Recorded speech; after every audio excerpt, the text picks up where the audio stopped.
Welcome back to Rick's Reflections, where we take a look at the upcoming Sunday Gospel reading and see how it applies to our lives today. This Sunday is the solemnity of the Ascension of the Lord.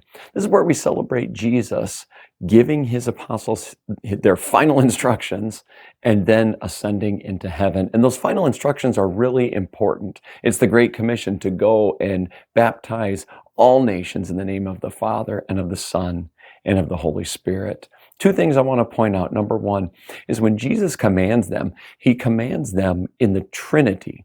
Now, a lot of people say, well, the Trinity is not specifically in the scriptures, but here is where it is.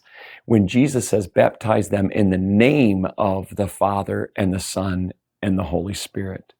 And perhaps we've said those words before, but never really paid attention to the fact that we say name, not names of the Father and the Son and the Holy Spirit, but the name of the three in one. So there is the Trinity in the last instructions that Jesus gives the apostles. But the other thing I want to point out, and this is great, is that when the apostles gathered together at this last moments that they would have on earth with Jesus, it says that they worshiped him, but yet they doubted. And when they doubt, it's so funny because they've seen Jesus rise from the dead and be with them and perform miracles and still show the holes in his hands and feet and side, and yet they still doubted.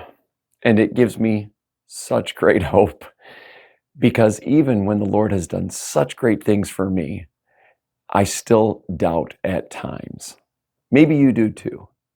But what great comfort we have knowing that Jesus never gives up on us and is constantly working in our hearts and in our lives to convert us.